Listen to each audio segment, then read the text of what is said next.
특집 KBS 1라디오 오늘. 안녕하세요. 특집 KBS 1라디오 오늘 전종철입니다. 아쉽게도 우리나라 부산이 2030 세계 박람회 엑스포 유치에 실패했습니다. 사우디아라비아 리야드가 1차 투표에서 부산을 큰 표차로 따돌리고 승부를 결정지었습니다. 오늘 방송에선 엑스포 소식과 함께 여야 정치권 동향 살펴봅니다. 국민의힘 당무 감사 결과가 영남권 물갈이에 신호탄이 될 것인지 주목되고 있습니다. 대구를 지역구로 둔 홍석준 국민의힘 의원의 얘기 들어봅니다. 권리 당원의 비중을 늘리는 민주당 당헌 당규 개정안을 둘러싸고 당내 갈등이 불거지고 있습니다. 서영교 민주당 최고위원 전화로 만나봅니다. 3부에서는 청년 인구 5명 가운데 4명이 미혼일 만큼 늘어나는 미혼 청년 세대들 이야기 준비했습니다. 11월 29일 수요일 특집 KBS 1라디오 오늘 출발합니다.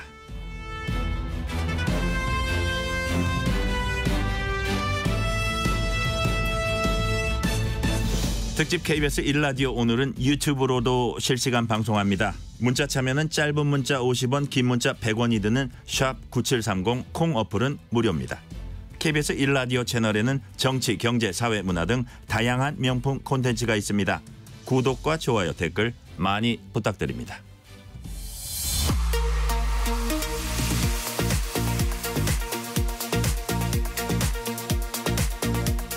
뉴스 브리핑 KBS 보도본부 우정화 기자 나와 있습니다. 어서 오세요. 네, 안녕하세요. 첫 소식은 간밤에 있었던 엑스포 유치전 최종 결과 소식입니다. 앞서 말씀드린 대로 부산이 아쉽게도 유치에 실패했습니다.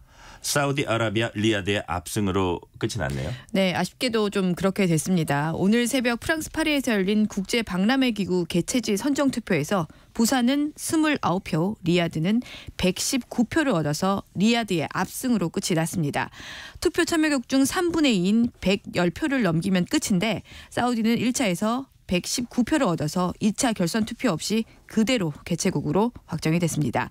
당초 우리가 1차 투표에서 사우디와 비슷하게 표를 얻은 뒤에 2차 결선 투표에서 승부를 본다 이렇게 계획을 좀 잡았었는데 아쉽게도 전혀 계획을 옮길 수가 없었습니다. 한덕수 국무총리는 투표 직후 회견에서 국민의 열화와 같은 기대에 미치지 못해 송구스럽고 무거운 책임감을 느낀다면서 대단히 죄송하다고 했습니다. 그러면서 180여 개 회원국들을 돌아다니면서 알게 된 그 외교 자산을 계속 발전시키겠다고 했습니다. 대통령실도 김은혜 홍보수석을 통해서 민간이 원팀으로 치열하게 노력을 했지만 아쉬운 결과를 맞이를 했다면서 부산 시민과 또 국민 여러분께 위로와 감사의 말씀을 드린다고 밝혔습니다.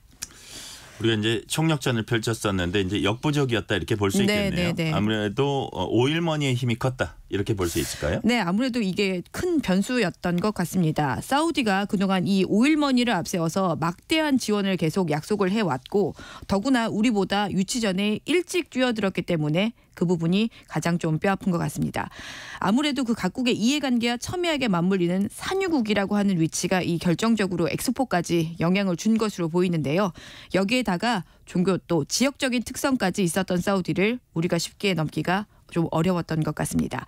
그간 사우디가 월드컵과 또 아시안게임 등 주요 대형 이벤트를 이른바 싹쓸이를 하고 또 인권 문제까지 불리한 점들이 분명히 좀 있었지만 결국에는 큰 변수가 아닌 것으로 판명이 됐습니다. 네.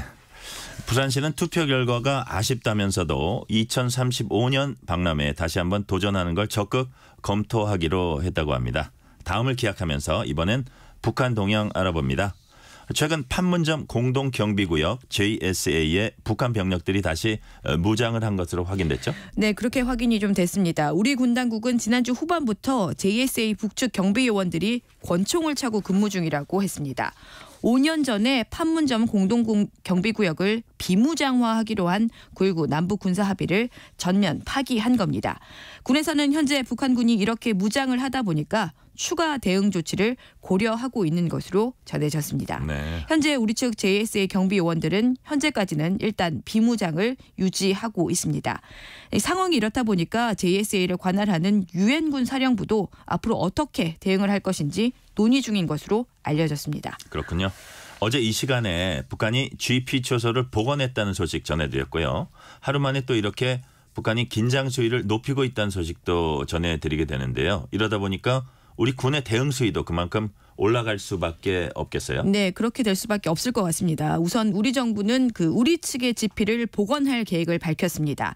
그제 김태효 국가안보실 1차장이 KBS 뉴스라인에 출연해서 이런 뜻을 이미 밝힌 적이 있습니다. 북한이 단계적인 도발을 강행할 가능성이 있기 때문에 우리도 대비를 한다는 차원에서입니다. 또 국방부 장관도 군 수뇌부가 전격 교체된 이후에 열린 첫 전군 주요 지휘관 회의에서 북에 경고 메시지를 날렸습니다. 신원식 국방장관은 적이 도발할 경우에 선 조치 후 보고로 단호하게 응징하라 이렇게 지시를 하기도 했습니다. 이런 와중에 북한이 지난주에 발사한 군사 정찰 위성 만리경 1호죠. 네. 이걸 이용해서 미 백악관 등을 촬영했다 이렇게 주장을 했습니다. 네, 그렇습니다. 이 만리경 1호 위성을 이용해서 미 백악관과 또 국방부 등 미국 내 주요 시설들을 촬영을 했다 이렇게 주장을 하고 있습니다. 그런데 정작 이 위성 사진들은 공개를 하질 않고 있습니다.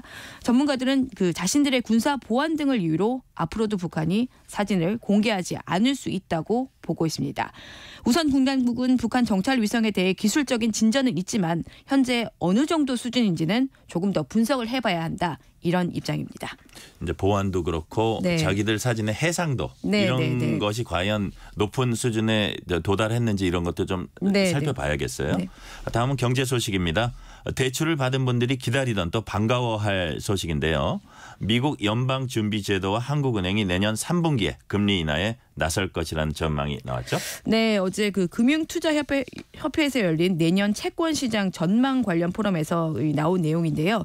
이 자리에 참석한 임재균 KB증권 연구원은 금리가 추세적으로 하락을 하기 위해서는 정책금리 인하가 필요하다면서 내년 3분기에 미국 연준과 또 한은이 금리를 내릴 것이라고 전망을 했습니다.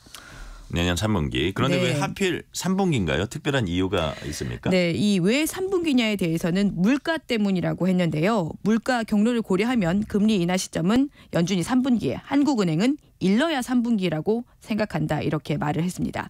상반기는 한마디로 말해서 물가 추이에 관해서 관망을 하는 시기라는 거죠. 일단 임 연구원은 한국은행이 연준보다 빠르게 움직이기는 사실상 쉽지 않다면서 3분기에 연준의 인하를 보고 우리도 3분기에 인하가 시작이 될 것이라고 내다봤습니다. 다만 변수가 우리가 공공요금 인상 등으로 물가 안정이 예상보다는 또 빠르지 않을 수도 있어서 이 경우에는 3분기가 조금 지나서 금리가 인하할 수 있는 가능성까지도 내다봤습니다. 그렇군요. 네. 미 연준에서 이른바 대표적인 매파 인사도 내년에 금리를 내릴 수 있다. 이런 발언을 했죠. 네, 미 연준의 매파 인사인 크리스토퍼 월러는 현재 미국의 금리가 인플레이션 대응에 적절하다면서 인플레가 몇 달간 개선이 되면 이런 추세만 놓고도 금리를 인하할 수 있다고 밝혔습니다. 그동안 월가에서는 빠르면 내년 상반기쯤 금리가 인하될 것이라고 보는데 이런 관점과 오늘 이번 발언이 비슷한 맥락이어서 과연 내년에 정말 언제쯤 내릴지 시장의 관심이 좀 모아지고 있습니다. 다음 소식 알아보겠습니다.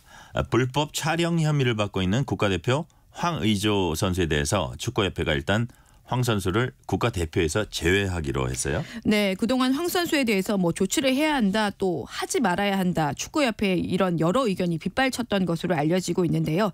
말씀하신 대로 축구협회가 결과를 내놨습니다. 축구협회는 불법 촬영 혐의를 받는 황 선수에 대해서 수사 결과가 나올 때까지 국가대표에서 제외하겠다고 밝혔습니다.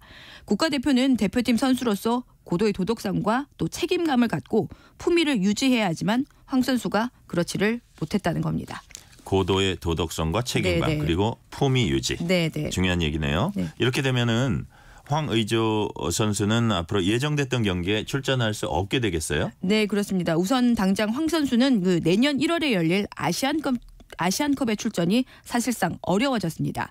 내년 1월 12일에 개막하는 아시안컵에 출전할 대표 선수의 명단은 12월 말쯤에 발표가 될 것으로 보이는데요. 그때까지 황 선수가 무혐의 판정을 받지 못한다면 아시안컵 출전은 사실상 불가능합니다. 또 나아가서 황 선수가 만약에 기소가 돼서 재판까지 받게 된다면 앞으로 다시는 태극마크를 달지 못할 수도 있어서 이번 사건으로 황 선수는 말 그대로 경력의 최대 위기를 맞게 됐습니다. 그렇군요. 네. 교육당국이 교권 침해에 대해서 최근 강경한 입장을 보이고 있는데요. 급기야 서울시 교육청이 수차례 민원을 한 학부모를 고발을 했습니다. 네. 여러 차례 민원을 한 학부모는 한두 명이 아닐 텐데요. 이 학부모가 과연 어떻게 민원을 했기에 교육청 고발까지 당했을까요? 예, 말씀하신 대로 이 민원을 수차례 학부모가 고발이 됐는데요. 과연 어느 정도였는지 그 정도를 보니까 이렇습니다. 그 서울의 한 초등학생의 학부모였는데요. 네. 지난 2월에 이 학부모의 자녀가 전교 부회장에 당선이 됐다가 선거 규정을 어겼다면서 이 당선이 취소가 됐습니다. 네. 그래서 이 학부모 민원은 자녀가 당선에 취소가 되면서 시작이 됐는데요. 이 학부모는 교장과 교감 등 학교를 상대로 7건의 고소 고발장을 접수를 했고 8건의 행정심판을 청구를 했습니다. 또 학교와 교육지원청 등을 대상으로 300건이 넘는 정보 공개를 청구를 하기도 했습니다. 그러니까 학교 부회장 당선 문제 때문에 네. 7건의 고소 고발장, 네. 8건의 행정 심판, 더구나 네. 300건이 넘는 정보 네. 공개 청구. 이 정도면 교원들이 질릴 수밖에 없었겠군요. 네, 아무래도 교원들이 당연히 좀 힘들 수밖에 없을 것 같은데요. 이 학부모는 확인을 또 해보니까 이른바 인터넷 맘카페에도 교장과 또 교감을 비방하는 글을 올린 것으로 확인이 됐습니다. 그러면서 교장과 교감을 아동학대 혐의로 경찰에 고소까지 했는데요. 이렇게 상황이 좀 이렇게까지 가다 보니까 결국 서울시 교육청이 학교 요청을 받아서 학부모를 무고와 명예훼손 또 공무집행 방해 혐의로 고발을 했습니다. 그렇군요. 그러면 진실은 앞으로 경찰 조사에서 가려지겠어요? 네네. 일부 그 언론 보도들을 좀 보면 이 학부모가 교감 등이 폭력을 행사했다고 하는데 교육청은 자체 조사 결과 허위라고 판단을 했습니다. 경찰 조사에서도 이런 교육청 조사와 비슷한 결과가 나온 것으로 전해지고 있는데요. 일부 보도를 보면 실제로 교감은 녹취록 등의 증거를 바탕으로 경찰 조사에서 무혐의 처분을 받은 것으로 알려졌습니다. 경찰이 조사를 하고 있는 만큼 좀 최종 결과를 지켜봐야 할 것 같습니다. 그리고 참 이 학부모의 자녀는 그 다음에 있었던 부회장 선거에서 다시 또 당선이 됐는데 당선이 됐어요? 예, 다시 또 당선이 됐는데 지금은 전학을 갔다고 합니다. 네. 그렇군요. 다음 소식 알아보겠습니다. 아직도 이런 분들이 여전히 많은가 봅니다. 국세청이 돈이 있어도 세금 안 내고 버티면서 호화 생활을 하는 고액 체납자들을 집중 추적하고 있죠. 네, 징수를 위해서 국세청이 집중 추적에 나서고 있는데요. 거주지에 가보면 정말 뭐 별의별 일이 다 벌어진다고 합니다. 그 한 예로 수십억 원을 체납한 한 제조업체 대표집에 갔더니 가구와 또 바닥 사이에 있는 이 좁은 틈에서 5만 원권의 돈다발이 쏟아지기도 했다고 합니다. 또 어떤 고액 체납자는 전 배우자의 집에 살면서 금고에 1억 원이 넘는 돈이 있는 사람도 있었습니다. 이런 사례에 대해서 국세청은 위장 이혼 사례로 판단을 하고 돈과 차량 10대를 압류를 했습니다. 이렇게 해서 국세청은 현장에서 현금을 확보해서 세금을 직접 걷어서 가기도 했습니다. 네. 사실 정당한 행정 행위인데 네네. 또 이렇게 강제적으로 수사액을 하면은 또 당사자들 입장에서는 뭐 반발도 하고 그러겠어요. 네, 이렇다 보니까 말씀하신 대로 그 체납자가 격렬하게 저항할 경우가 많다고 합니다. 그래서 뭐 욕을 하기도 하고 심지어는 뭐 자해까지 하는 경우도 있다고 합니다. 국세청이 올해 집중 추적하고 있다고 제시한 고액 체납자는 562명입니다. 가상자산으로 재산을 빼돌린 경우가 가장 많았고 위장 이혼을 하거나 비영리 법인을 세워서 재산을 출연을 하는 등의 명의를 바꾸는 방식 이렇게 여러 가지 방법들이 좀 있었습니다. 네, 가상자산으로 재산을 빼돌린 거 이게 아마 최신 트렌드 아닐까 그런 생각도 맞습니다. 들긴 하는데요. 네. 보통 사람들 같으면 내야 될 세금 안 내면은 당장 찝찝해서 못 견디잖아요. 맞습니다. 그런데 이런 고액 체납자들의 멘탈 정신세계 참 특이한 것 같고요. 이번에 고액의 소득을 올리면서도 세금을 제대로 안 낸 유튜버도 적발이 됐다죠? 네, 이런 유튜버가 25명입니다. 이 25명이 체납 명단에 올랐는데요. 이 중에는 1년에 5억 원이 넘는 광고 수익을 올리면서 친인척 계좌로 수익을 빼돌려서 세금을 피한 유튜버도 있었습니다. 국세청은 이렇게 집중 추적을 통해서 상반기에만 1조 5천억 원 넘게 징수를 했다고 밝혔는데요. 현금 추징 외에도 재산 환수를 위해서 무려 400건이 넘는 민사소송을 제기하고 있다고 밝혔습니다. 그렇군요. 뉴스 브리핑 오늘 여기까지 듣겠습니다. KBS 보도본부 우정화 기자 수고했습니다. 감사합니다. 지금 시각 7시 34분입니다. 출근길 날씨 정보입니다. 찬 공기가 내려와 당분간 춥겠습니다. 현재 한파특보 강원 북부와 경북 동해안 일부에 발효 중이고요. 지금 서울 기온이 영하 3.9도, 어제보다 3도가량 더 낮습니다. 곳곳에 영하권의 추위가 이어지고 있고요. 낮 기온은 서울이 3도에 그치겠고 세종, 대전 6, 대구, 강릉 7, 광주 9도 등 대부분 낮에도 한 자릿수가 예상됩니다. 내일은 이번 추위의 절정이 되겠고요. 서울이 영하 8도까지 떨어지는 등 하반기 최저 기온을 보이는 11월의 마지막 날 내일이 예상됩니다. 일요일 낮부터 조금씩 추위가 풀리긴 하겠습니다. 오늘은 전국 대부분 흐리겠고요. 밤까지 인천, 경기 일부, 충청과 전북 등 서쪽으로 또 밤에는 남부 일부에 1mm 내외의 비나 1cm 안팎의 눈이 오겠고요. 서울 등 그 밖의 수도권이나 강원 영서는 0.1cm 미만의 눈이 날리겠습니다. 빙판길 조심을 하셔야 되겠습니다. 내일과 모레는 주로 충청, 전라, 제주 등 서쪽으로 비나 눈이 또 예보돼 있고요. 현재 건조특보나 강풍특보는 강원 동해안과 경상권 해안 중심으로 겹쳐서 발효 중이니까요. 화재 예방에 신경 쓰셔야 되겠습니다. 지금 서울 기온 영하 3.9도입니다. 날씨 정보 최영우였습니다. 계속해서 이 시각 교통 상황은 KBS 교통정보센터에서 정리해 드립니다. 네, 수요일 출근길 상황입니다. 먼저 경부고속도로 서울 쪽인데요. 수원부터 정체가 시작됐고요. 달래내고개에서 반포까지는 10km 가까이 정체입니다. 반대 부산 쪽으로는 잠원에서 서초, 신갈분기점에서 수원까지 밀리고요. 남사진이 부근에서 남사까지와 안성분기점에서부터 제속도 못 내고 있습니다. 옥산분기점에서는 중형 화물차가 고장나 있고요. 경인고속도로 서울 쪽으로 서인천에서 부평까지, 더 가서 부천에서 신월까지 막히고 있습니다. 반대 인천 쪽입니다. 인천요금소에서 서인천까지 제속도 못 내고요. 서해안고속도로는 서울 쪽으로 일직분기점에서 금천까지 많이 막힙니다. 반대 목포 쪽으로는 현재 금천 부근과 비봉에서 각각 막히고요. 군산 부근에서는 중형 화물차 고장나 있습니다. 주의가 필요하겠습니다. KBS 교통정보센터에서 정현정입니다.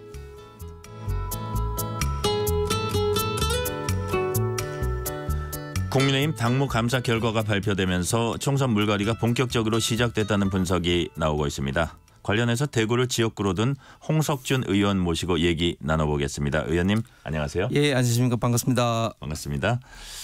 홍 의원님 지역구가 대구 달서구 갑.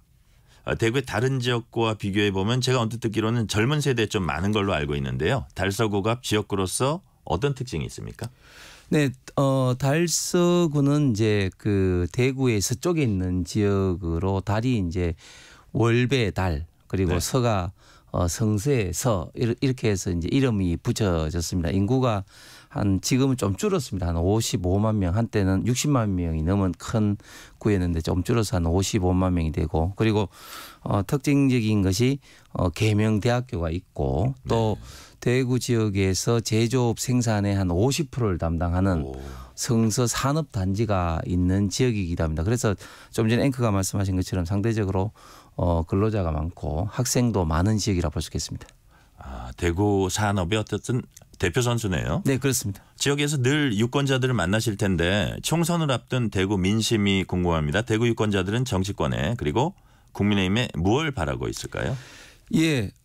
대구 경북 지역은 뭐 잘 아시는 것처럼 보수의 가장 중요한 지지 세력으로서 지금 윤석열 정부가 정말 대한민국의 미래를 위해서 잘하기만을 정말 기대를 좀 하고 있습니다. 좀 아쉽게도 잘 아시는 것처럼 최근에 경제 사정이 안 좋다 보니까 이런 것들이 뭐 원인은 자치하고 네. 집권 여당에 대한 불만으로 좀 갈 수밖에 없어서 그런 어떤 이유로 인해서 지금 최근에는 한 50% 좀 초반대까지 지지율은 조금 내려갔습니다만 여전히 윤석열 정부가 우리 대한민국을 잘 이끌어 가리라고 좀 기대를 하고 있습니다.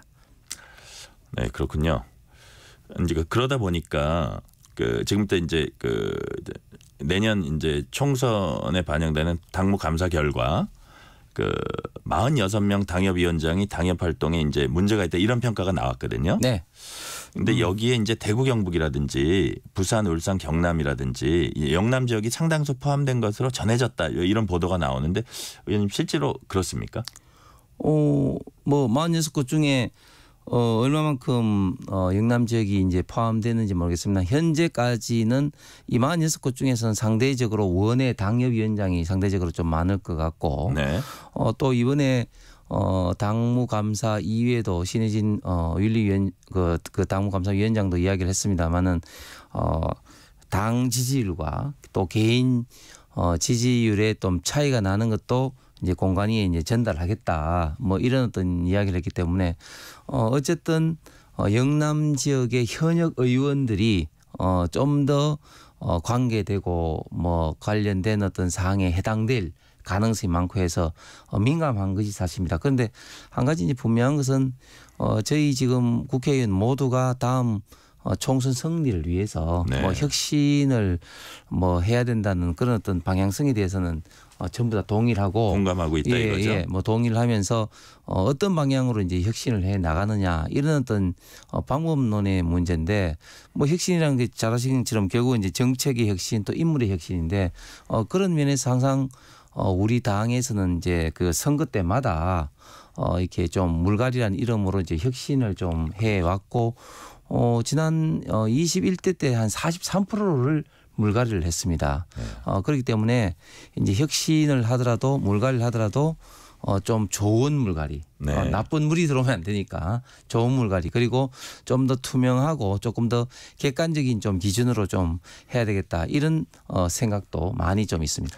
이제 의원님은 이제 당의 큰 틀에서 이제 말씀을 긍정적으로 해주신 거고 그럼에도 불구하고 이제 이게 감사가 좀 영남을 겨냥한 표적이 아니냐 이런 의심을 그 영남권 의원들이 좀 하나 봐요. 그래서 이제 그런 의원들 좀 자주 만나실 테니까 그런 약간 불안한 그런 정서는 좀 있습니까? 당연히 뭐 지금 공천했던 지금 시점이 사실 의원들 입장에서는 가장 민감하고 불안한 시기일 수밖에 없죠. 그리고 저희 당의 그 의원들 구성원들로 봤을 때는 지난 21대 총선에서 저희가 참패를 했기 때문에 영남 지역이 지금 과반이 지금 넘는 그런 어떤 구조에서 당연히 물갈이 혁신의 타켓이 영남 지역 의원이 될 수밖에 없는 지금 구조적인 그런 어떤 상황입니다. 그렇기 네. 때문에 상대적으로 영남 지역 의원들이 조금 더 불안한 것이 사실이고 그럼에도 불구하고 제가 말씀드린 것처럼 좀 이런 어떤 객관적인 어떤 기준 그리고 앞으로 있던 절차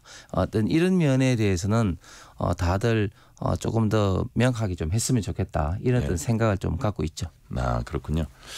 그 이제 배준영 그 의원이 이제 당직자죠. 지금 저번 때 최근에 요 자리에 나와가지고 그동안 이제 통계를 이렇게 살펴보니까 늘 영남권에서는 특히 TK 이런 데서는 한 50% 정도는 아까 43% 얘기하셨잖아요. 네. 그러니까 역대 총선을 보니까 자연스럽게 이렇게 물갈이가 됐고 그랬다 그러더라고요. 그래서 그런 부분이 이번에도 또 반복이 될까요? 예상은 어떻게 하십니까? 이번에도 제가 볼 때는 뭐 물갈이가 상당 부분 국민의 어떤 눈높이에 맞춘 어떤 혁신이라는 이름으로 이제 될 수밖에 없을 것 같습니다. 네. 그리고 그런 것들이 또 총선 승리에 나름대로 또 중요하니까 그런데 제가 말씀드린 것처럼 결론적으로 총선 승리를 하기 위해서 다 모든 이런 어떤 혁신의 몸부림을 치는 거 아니겠습니까? 그렇죠. 그렇게 되면 물갈이를 하더라도 좋은 물갈이가 돼야 된다. 어떤 교체의 대상이 더 나쁜 물이 들어오면 안 되기 때문에 그다음에 또 두 번째는 물갈이 자체가 그냥 목적이 돼서는 안 된다. 그렇습니다. 그렇습니다. 예를 들면 지난번 21대 때는 저희가 43%를 했고 민주당이 제가 기억하기로는 한 뭐 20%대 물갈이를 했거든요. 한 2배 정도 차이가 났대요. 예. 네. 그럼에도 불구하고 저희가 참패를 했기 때문에 물갈이 자체가 총선 승리의 하나의 요인이지 그게 전부는 아니다. 이런 것이 이제 판명이 된 것이고 그래서 이제 좋은 물갈이가 돼야 되고 그다음에 두 번째는 그런 어떤 절차가 투명하고 객관적으로 이루어져야지 저희가 총선에서 승리할 수 있다고 생각합니다. 2008년에는 또 현역 물갈이율이 민주당보다 2배 높았는데 또 그 결과 국민의힘이 또 크게 뭐 승리를 했다 이런 사례도 있긴 있더라고요. 그렇습니다. 그러니까 제가 말씀드린 것처럼 물갈이 자체가 총승리로 연결되는 것이 아니라 물갈이 이후에 물은 갈아놓고 다시 채워야 되는데 지난 21대 때는 물은 갈았는데 네. 이제 그러니까 잘 이제 뺐는데 채운 어떤 물이 결국은 잘못됐다는 것이고 그리고 또 그 과정이 불투명하고 기준이 불투명하다 보기 때문에 많은 반발 네. 이런 것들을 샀기 때문에 21대 때도 43%는 물갈이 했지만 저희가 참패를 했다고 생각을 하기 때문에 이런 측면을 좀 반면 교사 삼아야 될 것 같습니다. 그렇군요. 혁신위가 이제 중진들 뭐 친윤 인사들 험지 출마 지속적으로 요구해 왔잖아요. 그런데 최근에 부산 지역구 하태경 의원이 종로 출마를 선언을 했습니다. 한편에서 부산 지역구 내던지고 서울로 올라온 결단을 평가해 주자 뭐 이런 이제 뭐 얘기도 있고요. 반면에 왜 민주당 현역 의원이 버티고 있는 지역구 그렇게 많은데 하필이면 그 많지 않은 서울에 그 국민의힘 의원이 이제 현역 의원인 지역구로 종로로 왔느냐 이런 지적도 있어요.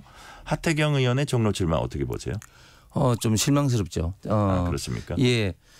방금 앵커께서 말씀하신 것처럼 저 역시도 하태경 의원이 결단을 내려서 본인이 삼선을 한 해운대에서 지역구를 서울 수도권으로 옮겨서 이제 험지에서 출마를 해서 이제 한석이라도 내년 총선에 더 가져오겠다. 이런 뜻 했을 때는 참 잘하셨다고 큰 결단하셨다고 문자 메시지 보내고 했는데 종로라는 게 딱 결정을 딱 하니까 당장 이제 문제가 되는 것이 지금 현재 종로가 현역 의원이 저희 당의 최정 의원이시고 하니까 본인의 애초에 했던 뜻과 맞느냐 이런 어떤 측면에서 좀 실망스러울 수밖에 없고 또 본인의 이야기는 이제 종로라는 곳이 이제 그 수도 서울의 정치 1번 지수 이것을 이제 사수하는 것이 굉장히 좀 중요하고 이것으로 통해서 수도권 전반적인 선거에도 영향을 미친다 뭐 이런 어떤 이야기를 했습니다만은 그거보다는 지금 현재 민주당이 현역으로 있는 지역구에 출마해서 상대적으로 우리 당의 다른 어떤 의원들한테까지 네.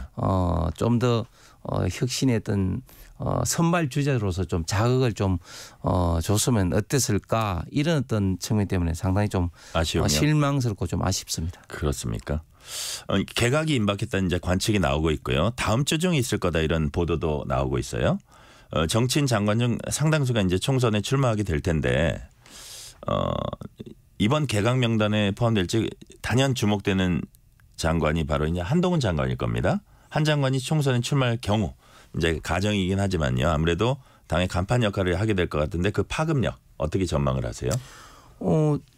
대통령께서도 다음 주부터 이제 뭐 당으로 돌아가시는 분도 있을 거다 이렇게 언급을 하셨기 때문에 다음 주부터 이제 총선 출마를 하는 장관들의 개각이 있을 것 같습니다. 네. 뭐 원희룡 장관도 있을 거고 개각의 폭이 생각보다 상당히 좀 클 것으로 예상이 되는데 한동훈 장관은 이번에 12월 초에 개각을 할지 달리 조금 더 늦게 지금 공직자 사퇴 시한은 이제 90일 전 1월 11일까지이기 때문에 늦게 할지는 모르겠습니다만 저는 12월보다는 조금 더 늦게 할 가능성이 많다고 생각하고 그리고 한동훈 장관의 파급력은 저는 상당히 크다고 생각합니다.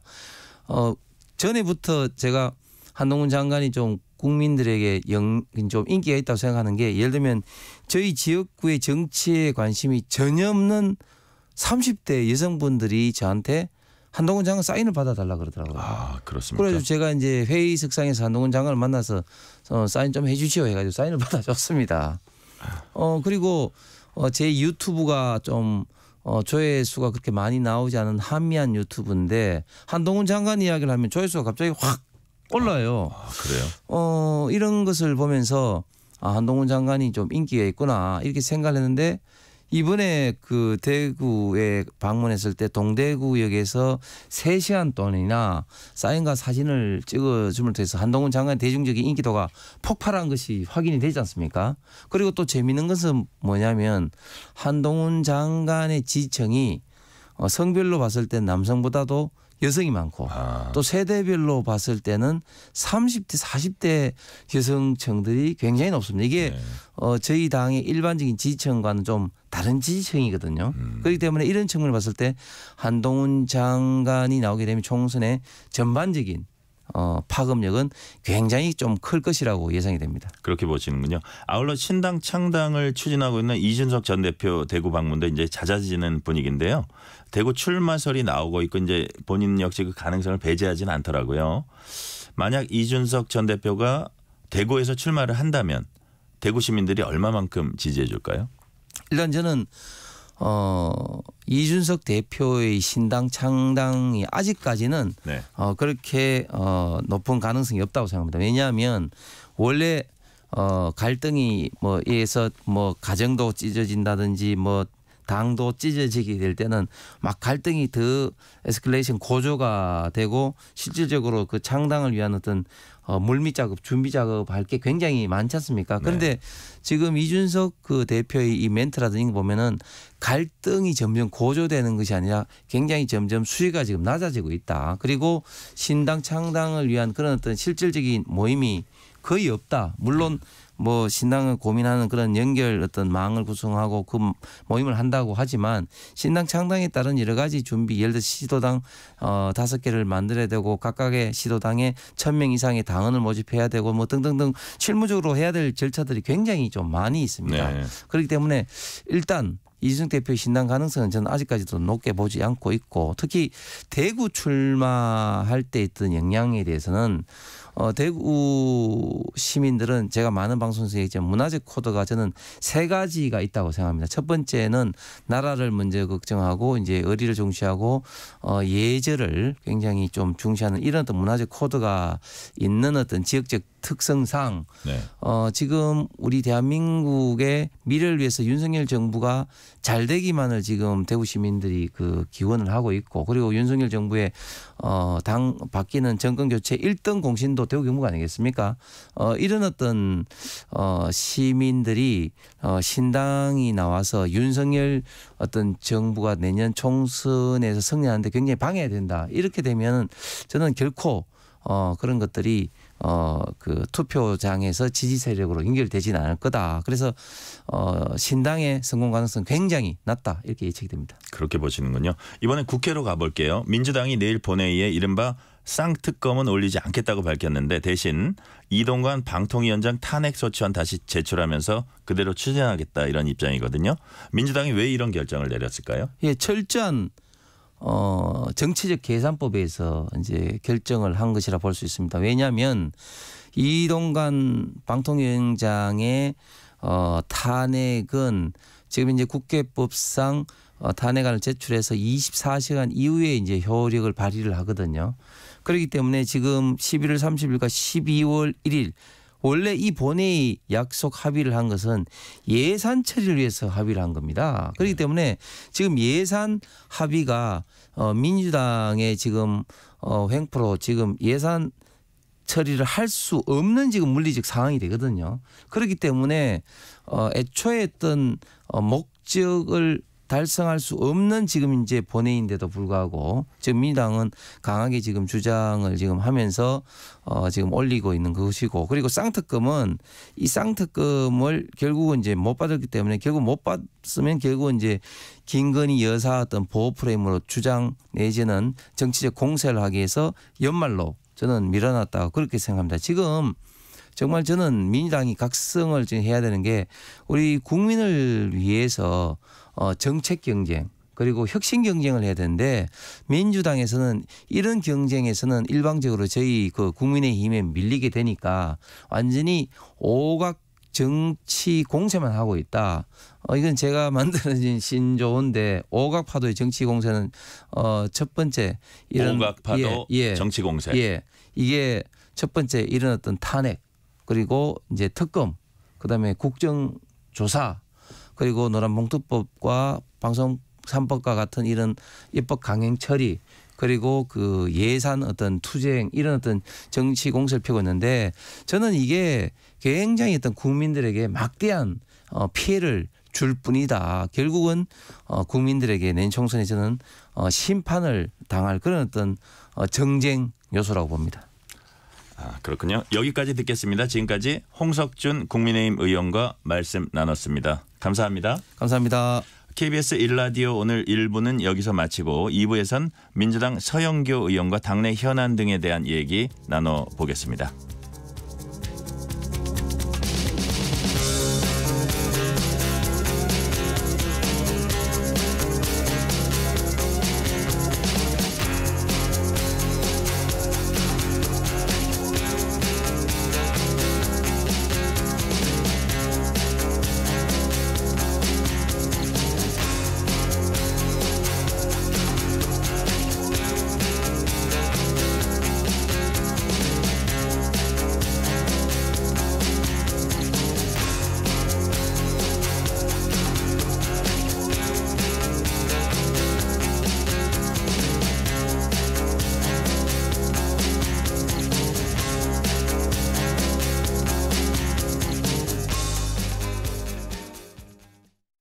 대한민국에 따뜻한 바람이 붑니다. 난치성 질환 어린이 돕기 공익신탁으로 아이들의 아픔을 보듬기 바람.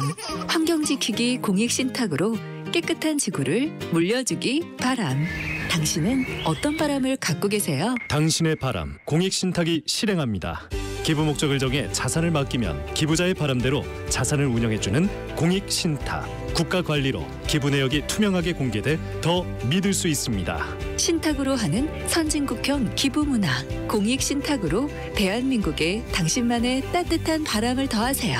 이 캠페인은 법무부가 함께합니다. 2023 KBS 1라디오 연중기획 낮은 목소리, 당신의 목소리를 들려주세요. 시장 가려면 무슨 얘기했어요? 네? 동대문 시장이요. 동대문 시장 이쪽에 타셔가지고 동대문 역사문화공원이요. 아, 거기 맞아요? 예, 이쪽에서 내리시면 거기 시장도 있습니다. 여기서 타시면 바로 갑니다. 바로 가요. 예, 네.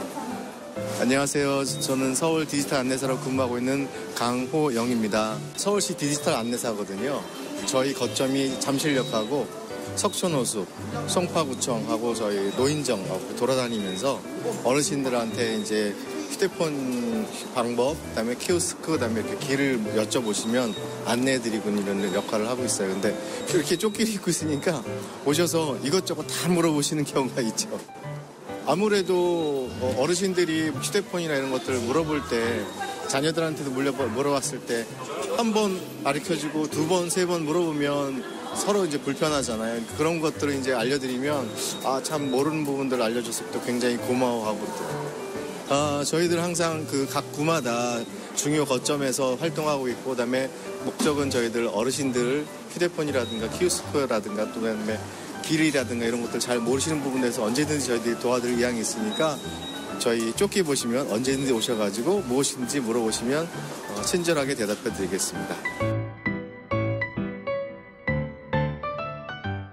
서로를 좀 더 이해하고 갈등을 줄여갈 수 있길 희망합니다. KBS 1라디오 연중기획 낮은 목소리였습니다.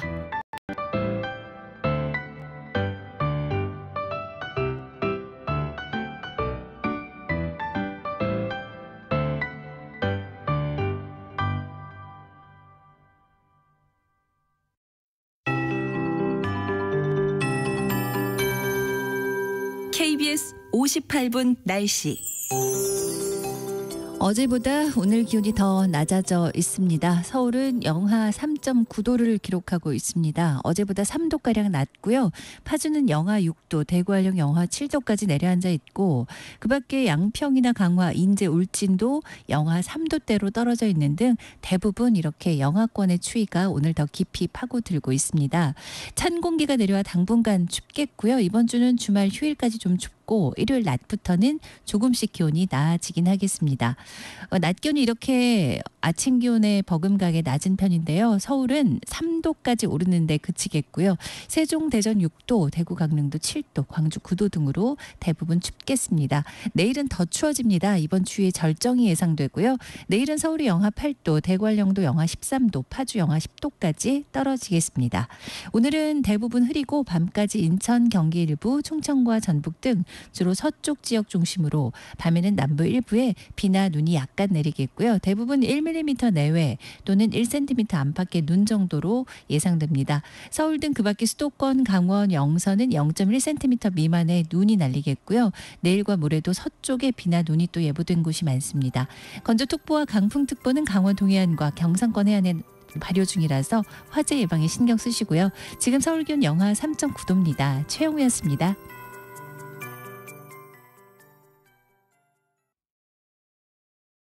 정성을 다하는 국민의 방송 KBS가 8시를 알려드립니다.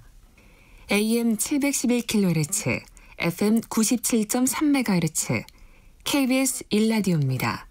HLKA.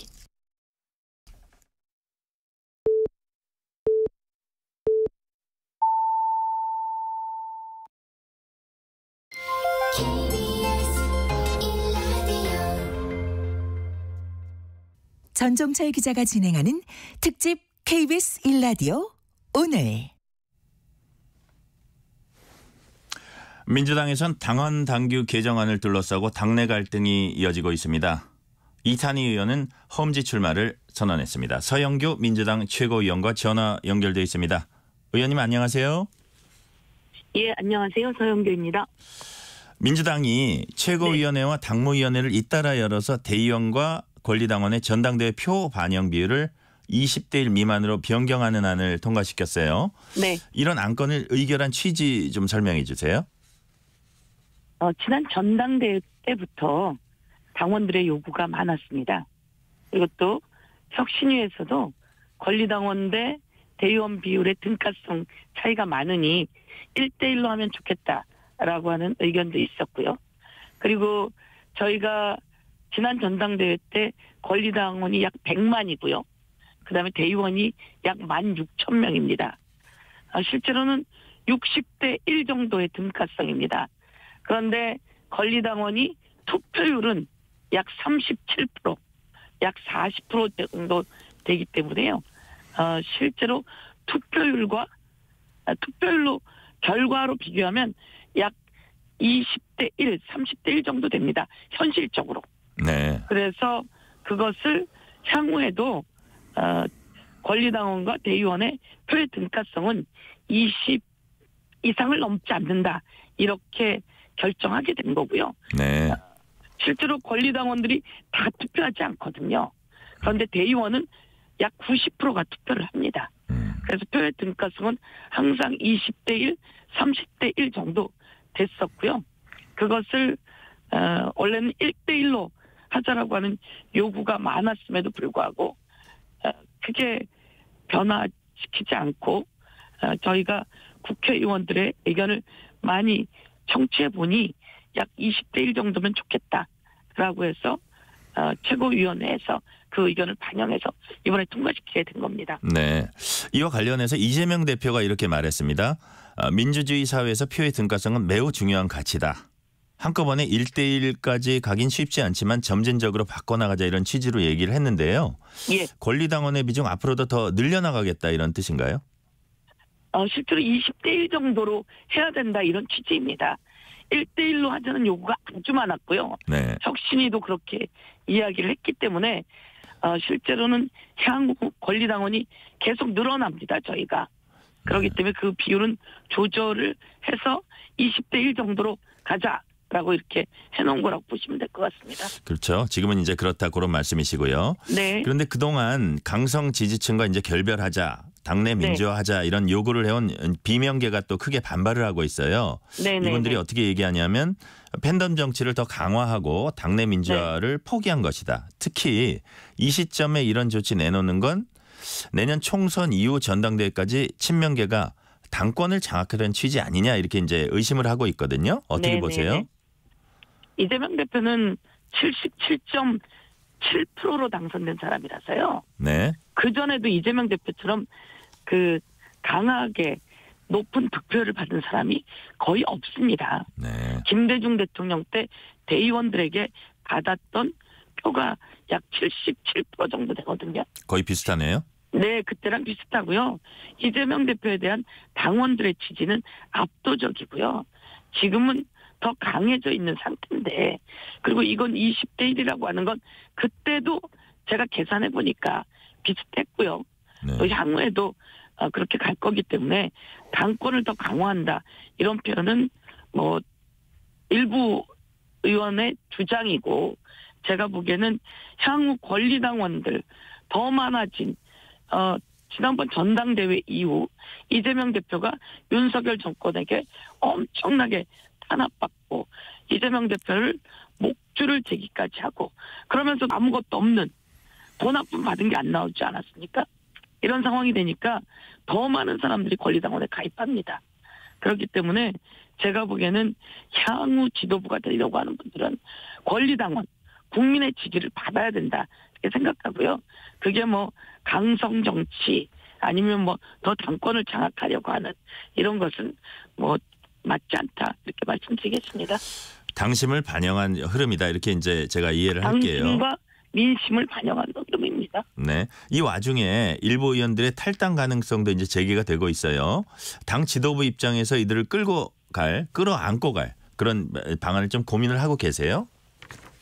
탈당 가능성이 감지된다고요?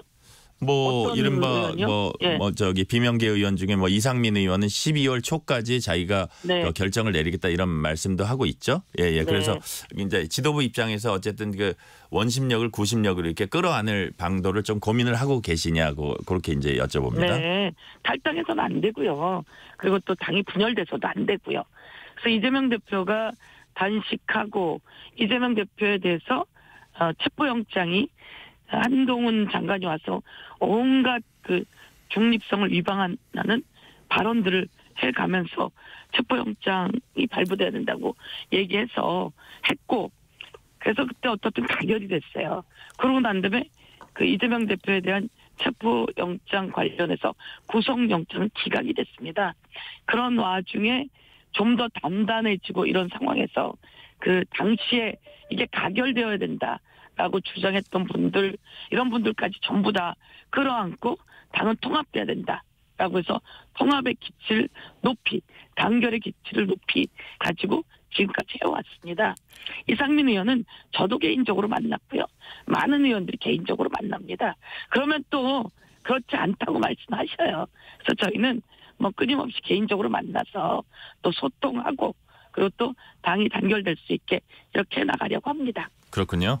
네. 그 당 지도부가 총선 앞두고 현재 준연동형 비례대표제에서 병립형으로 회귀하는 선거제 개편을 뭐 검토한다, 이런 보도가 나오고 있는데, 여기에 대해서 이제 당내 의견이 엇갈리고 있어요. 어떻게 진행되고 있습니까?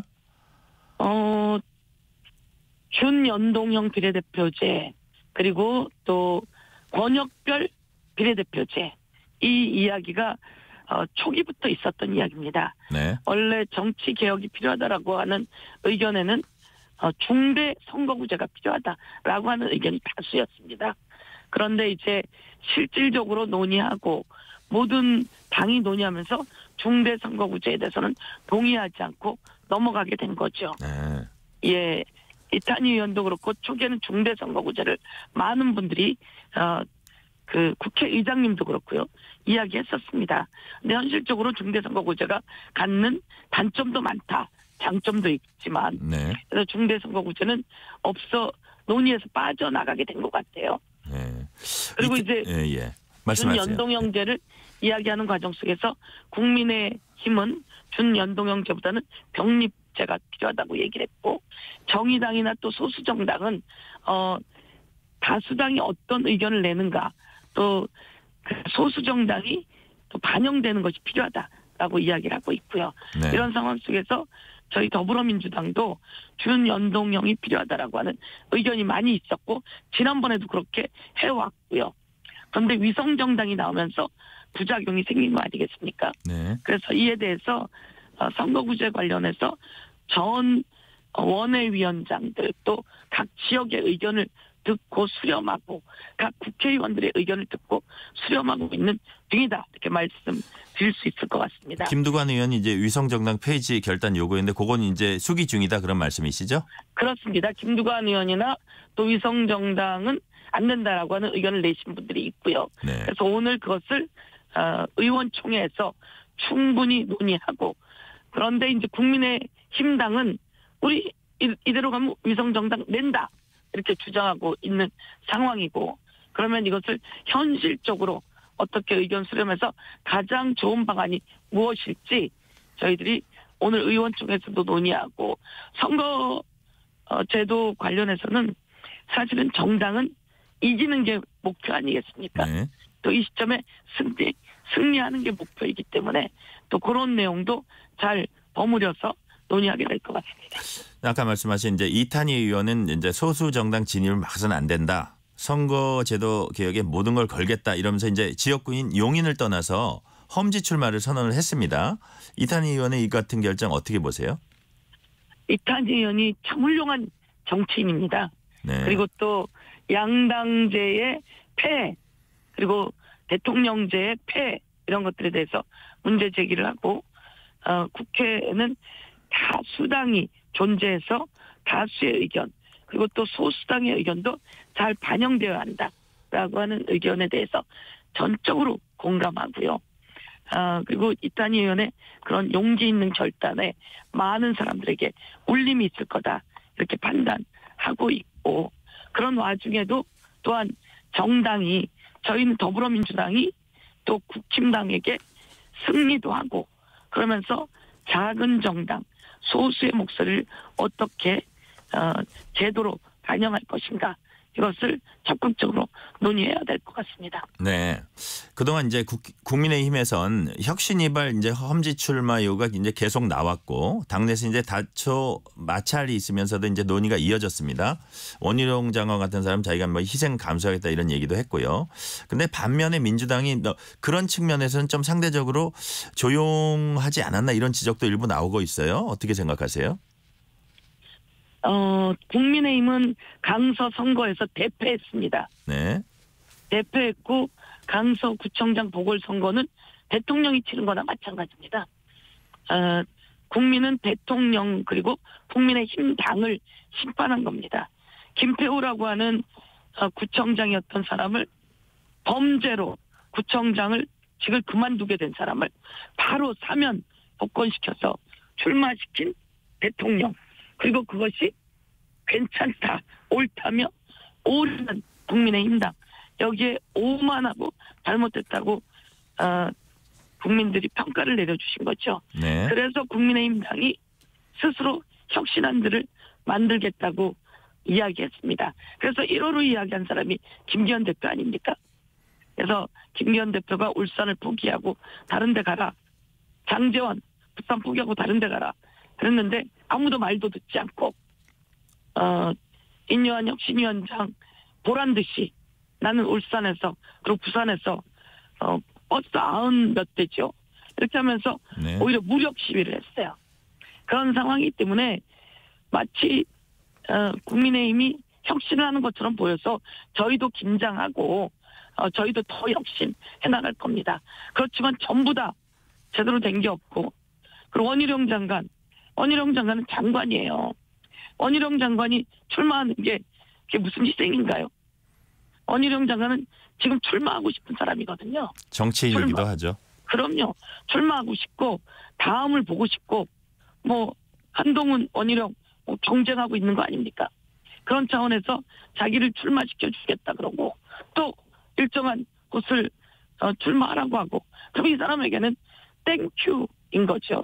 그래서 원희룡 장관은 제가 보기엔 희생이라고 하는 것은 뭐 맞지 않다 이렇게 생각하고요. 국민의힘 당이 혁신 뭐 이런 이야기 하다가 그 당 혁신위원들이 다 사퇴한 거 아닙니까? 한 4명 정도가 사퇴한다고 했고 그리고 시간 끌기다 이런 얘기가 나오고 또 그게 잘 안 되니까 끝내는 인요한 혁신위원장이 뭐 이준석 전 대표 관련해서 버르장머리에 아니면은 부모까지 끌어들이는 문제가 생겼다고 생각합니다.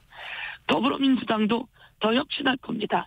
더 깎고 더 희생하고 제일 중요한 건 이런 희생들은 국민을 위한 희생이어야 됩니다.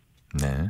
국민이 무엇을 바라고 국민은 어떤 정책을 바라고 지금처럼 경제를 윤석열 정권 들어와서 다 망가뜨렸거든요.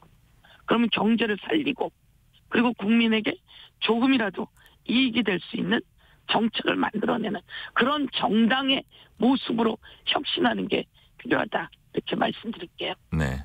결국 이제 혁신 경쟁이 총선의 승패를 가릴 거다 이렇게 보시는 분들이 많죠. 이번엔 그렇습니다. 이제 네네. 이번엔 이른바 막말 리스크 좀 짚어볼게요. 암컷 발언으로 비판받았던 최강욱 전 의원이 조국 전 장관 북콘서트에서도 비슷한 말을 했다 이런 것을 이제 뒤늦게 알려졌는데요. 뭐 이 일 앞뒤해가지고 그 이제 일부 여성 당직자들이 또 최 전 의원을 옹호하고 나선 일도 있고요. 민주당에서 왜 이런 일이 반복해서 일어날까요? 우선 암컷 발언 이건 안 해야 된다고 생각하고요. 해서도 안 되기 때문에 정말 단호하게 저희가 최강욱 의원에 대해서 전 의원이시죠. 강력한 6개월이라고 하는 징계를 내리게 됐습니다. 그래서 향후에도 그렇게 하면 안 된다. 제가 아까도 말씀드렸듯이 혁신 경쟁 그리고 정당이 국민을 위해서 어떤 정책을 펼칠 것인가.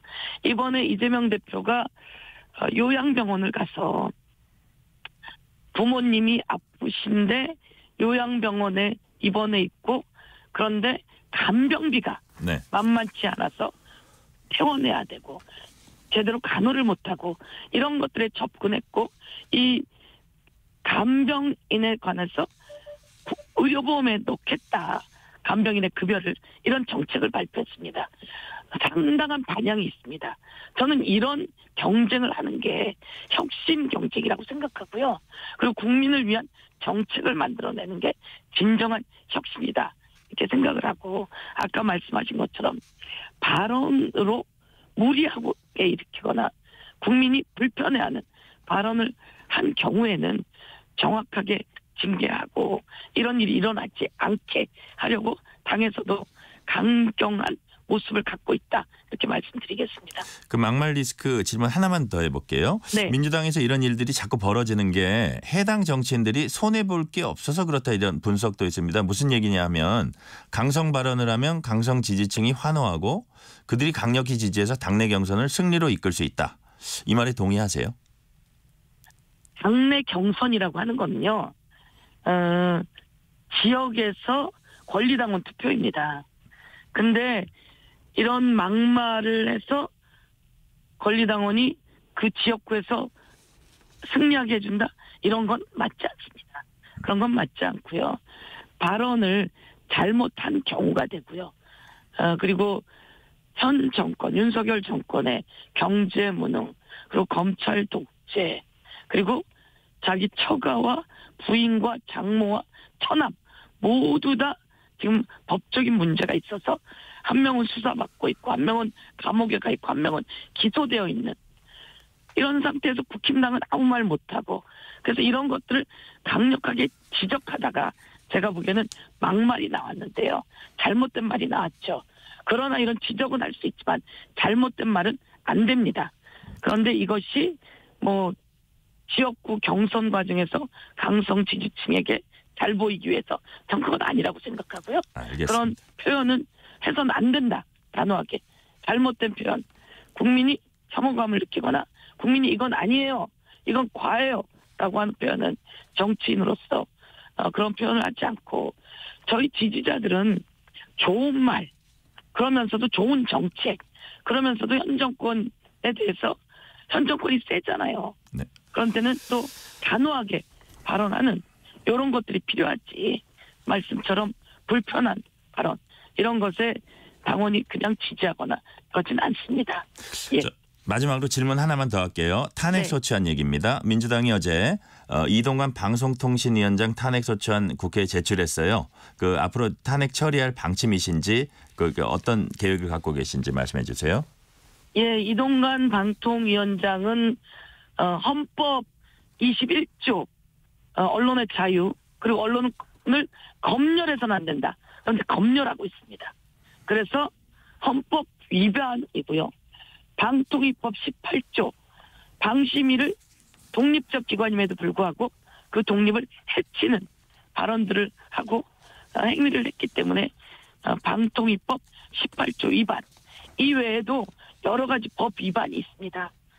법을 위반하고 헌법을 위반한 경우에는 대통령이 이에 대해서 조치를 취해줘야 합니다. 그럼에도 불구하고 대통령이 언론을 장악하고 언론을 길들이 있게 하고 이게 과거 전두환 때도 이 정도까지는 아니었는데요.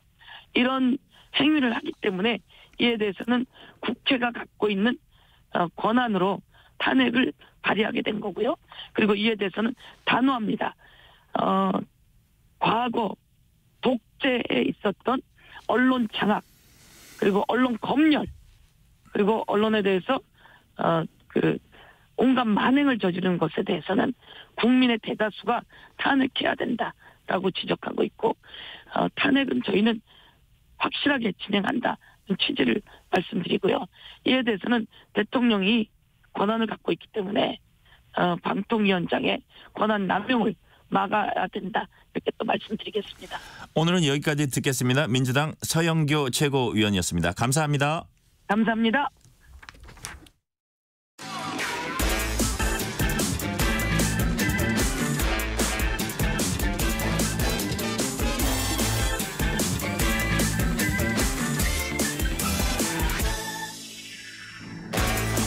앞서 국민의힘 홍석준 의원이 언급한 대구 지역 정당 지지도 여론조사 개요 말씀드립니다. 폴리뉴스와 경남매일 공동 의뢰로 여론조사기관 PNR이 지난 13일에서 14일 조사한 결과로 대구 지역 국민의힘 지지율은 56%였습니다. 자세한 사항은 중앙선거여론조사심의위원회 홈페이지를 참조하시면 되겠습니다. 영화계 소식 경향신문 박순봉 기자와 얘기 나눠보겠습니다. 박 기자 안녕하세요. 네, 안녕하세요. 12.12 군사 반란을 다룬 영화 서울의 봄이 개봉 일주일도 채 안 돼서 관객 200만 명을 넘어섰습니다. 이 정도면 아주 빠른 거죠? 맞습니다. 어제 기준으로 한 번 더 집계가 나왔는데 236만 4,600여 명 정도가 봤다 그래요. 그러니까 개봉 일주일 만이거든요. 굉장히 빠른 속도고요. 특히 지난 주말, 그러니까 24일부터 26일 금토일이었거든요. 이 3일 동안에는 149만 명 정도가 봤다고 합니다. 그러니까 주말 동안에 굉장히 많이 몰렸다라고 볼 수 있고요. 이 속도가 얼마나 빠른 거냐면은 이제 그냥 듣기에도 굉장히 많은 숫자라는 거 아실 수 있겠지만 올해 개봉한 영화 중에서 두 번째로 빠른 속도입니다. 제일 빨랐던 거는 범죄도시 3, 범죄도시 3탄이었거든요. 이 범죄도시 3탄은 개봉 4일째 200만 명을 돌파했고요. 그리고 나서 1000만 영화가 됐거든요. 그러니까 누적 관객 수가 1068만 명인데 그래서 서울의 봄도 또 다시 한번 이제 국내 영화 중에서 1000만 영화 기록을 쓸지 이게 좀 주목이 되는 그런 상황입니다. 감독과 출연진 누굽니까? 메가폰은 김성수 감독이 잡았고요. 이제 김성수 감독은 저는 개인적으로는 이제 영화 비트로 기억을 하고 있거든요. 네. 근데 이 영화를 어제 찾아보니까 벌써 1997년 작품이더라고요. 26년이 된 작품이고요. 무려 26년이 됐군요. 네. 최근 작품을 좀 말씀드리면은 아수라, 감기 이런 작품이 있었습니다. 그리고 그 사이에 보면은 태양은 없다, 무사 이런 작품들도 있었거든요. 근데 이 작품들을 쭉 보니까 좀 눈에 띄는 거는 비트하고 태양은 없다, 무사 이런 작품들 보면은 다 배우가 그 주연이 정우성 배우거든요. 근데 이번에 서울의 봄에서도 역시 정우성 배우가 출연을 합니다. 그리고 이외에도 출연진들이 굉장히 화려한데 이 전두광 보안사령관 역할을 맡은 게 황정민 배우거든요. 이제 머리를 좀 비슷하게 분장한 게 화제가 되기도 했고요. 또 이외에도 이성민 배우가 나오는데 이성민 배우는 남산의 부장들이라는 영화에서 박정희 전 대통령 역할을 한 적이 있었거든요. 이번에도 이제 비슷한 그 영화이기 때문에 내용이 비슷하기 때문에 또 이제 주목이 됐는데 다만 박정희 전 대통령 역할을 맡은 건 아니라고 합니다. 그리고 이외에도 흥미로웠던 게 남산의 부장들에서도 또 정우성 배우가 나왔었거든요. 제작사를 보니까 이 남산의 부장들을 만든 제작사가 이번에 서울의 봄도 같이 했다라고 합니다.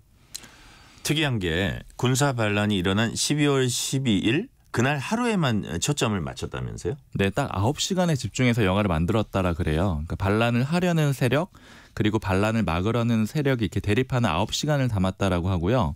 그래서 영화 러닝타임을 찾아보니까 141분이더라고요. 그러니까 9시간의 실제 시간을 2시간에 좀 촘촘하게 담았다. 이런 영화라고 보시면 될 것 같고요.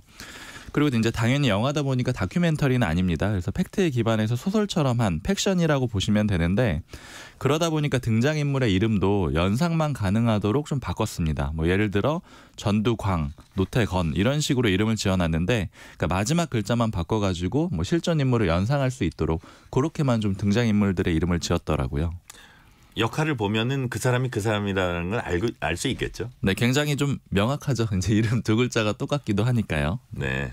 그리고 그 서울의 봄이 인기를 끌면서 심박수 챌린지다. 이런 게 유행을 하고 있다고 합니다. 심박수 챌린지가 뭔가요?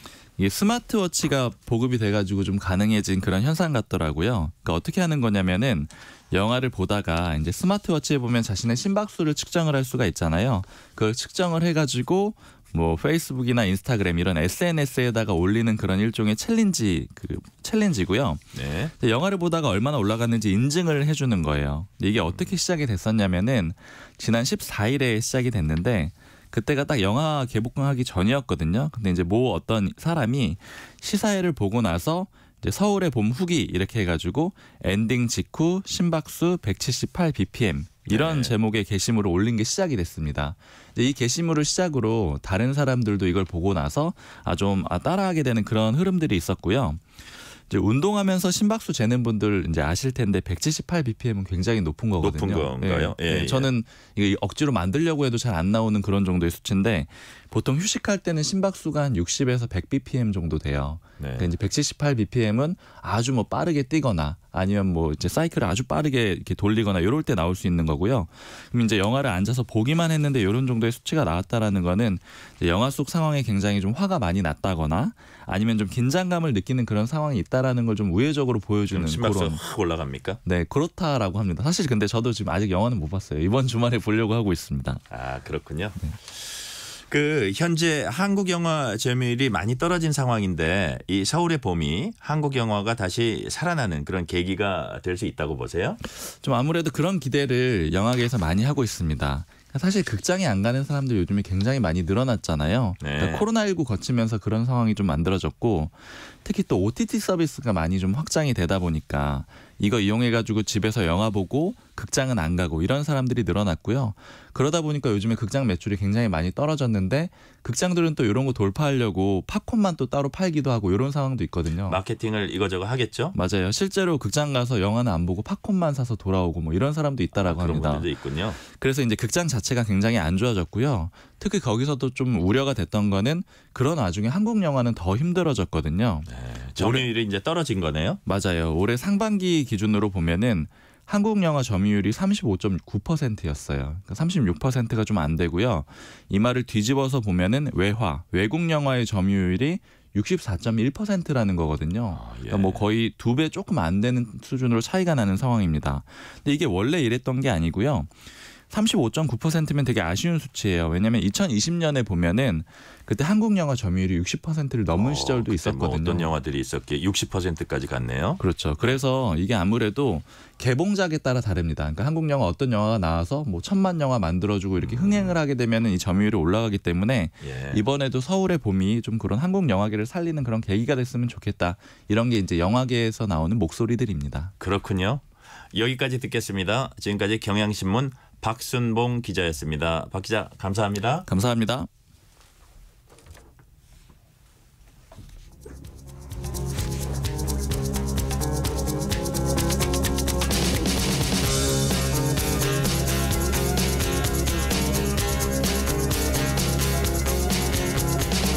아까 계속 켜져 있어서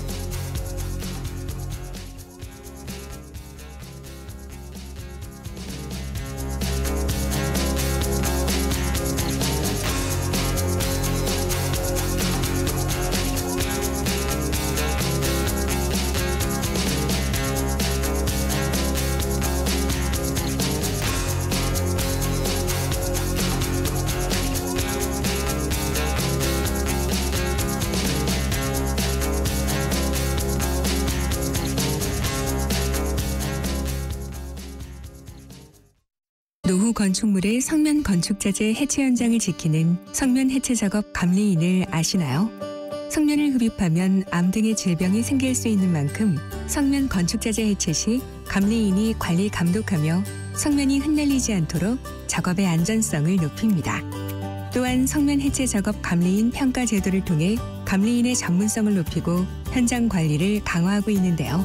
평가 결과는 환경부 홈페이지 및 성면관리 종합정보망에서 확인 가능합니다. 성면 피해 예방하는 성면 해체 작업 현장 안전관리. 이 캠페인은 환경부와 한국환경공단이 함께합니다.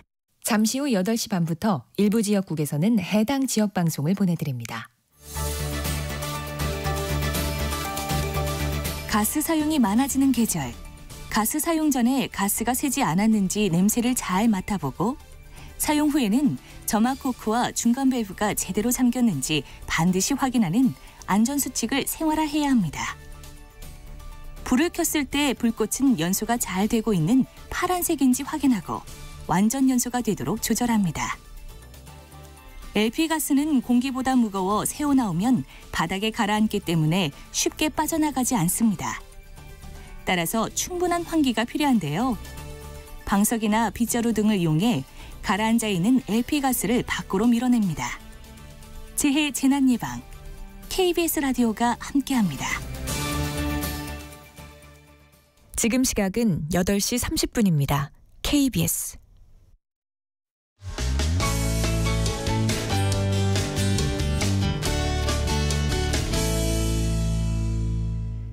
전종철 기자가 진행하는 특집 KBS 1라디오 오늘.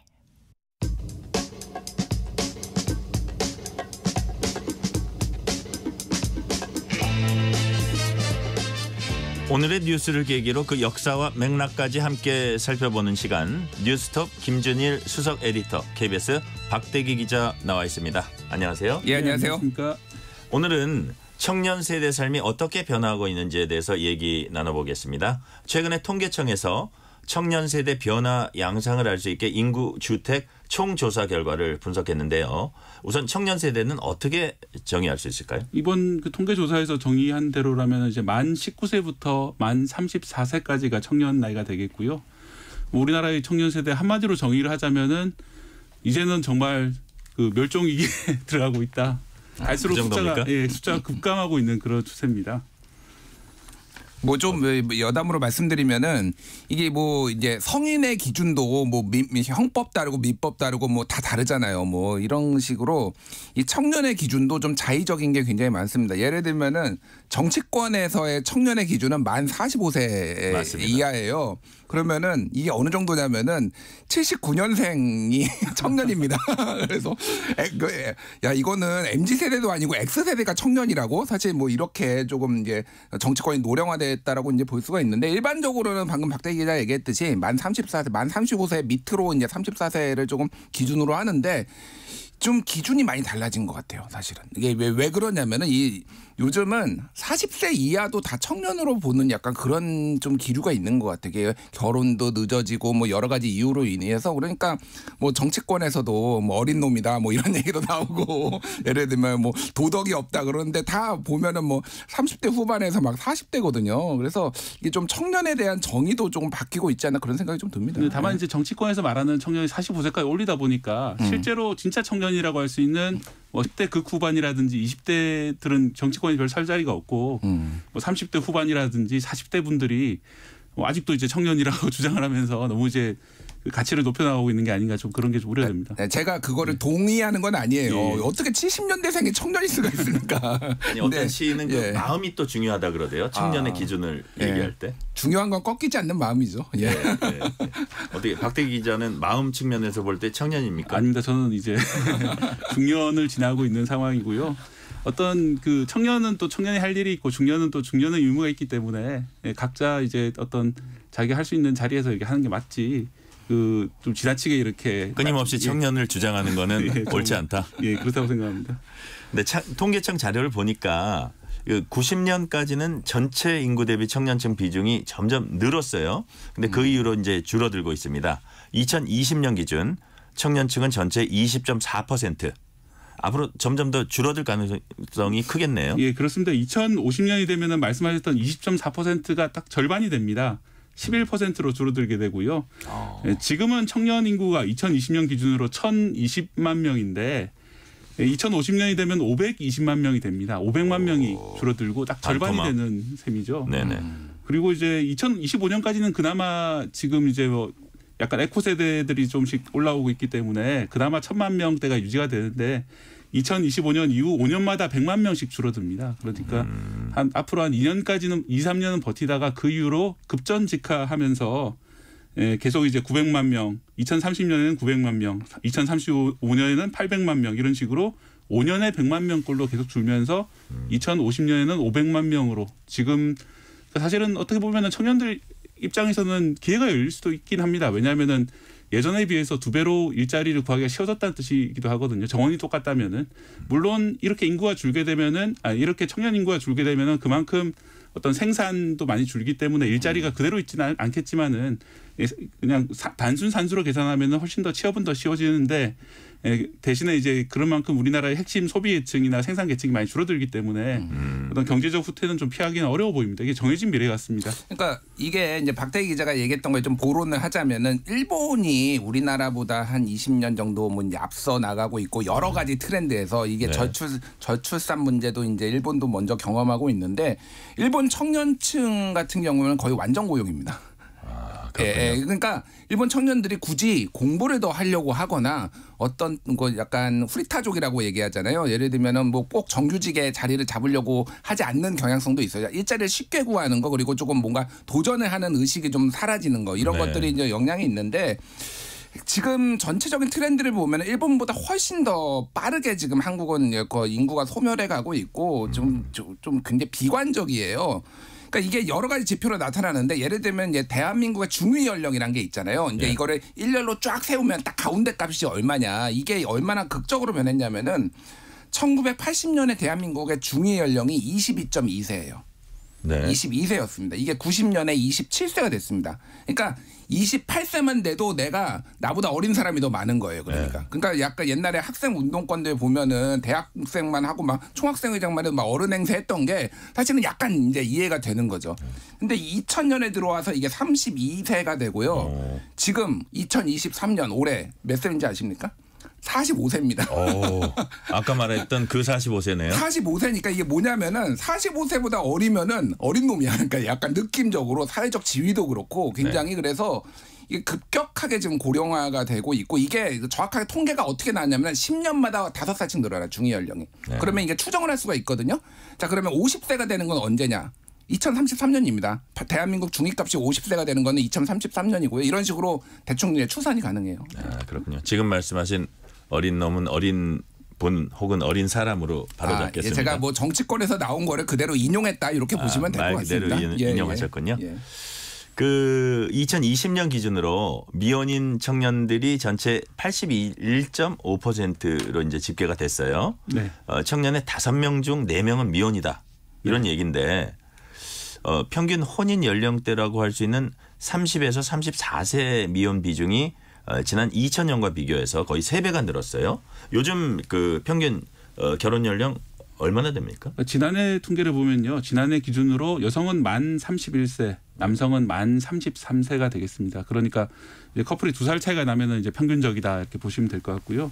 뭐 과거에 비해서 엄청나게 많이 늘고 있는 그런 숫자이고 외국과 비교해봐도 훨씬 더 많은 숫자이기 때문에 갈수록 이제 결혼하시는 분들도 적고 하시더라도 좀 늦게 하는 이런 경우가 많이 늘어나고 있는 상황입니다. 그렇군요. 예. 그래서 이게 거주 형태에서도 굉장히 많은 영향을 주고 있어요. 예를 들면 이제 이 청년 세대 같은 경우에는 가장 많이 하는 게 부모랑 같이 사는 게 많겠죠. 그리고 이제 혼자 사는 거, 그러니까 독립해가지고 혼자 사는 거 아니면 이제 부부로 이제 결혼해서 사는 거. 그래서 2000년에는 이를테면은 부모랑 동거하는 게 46.2.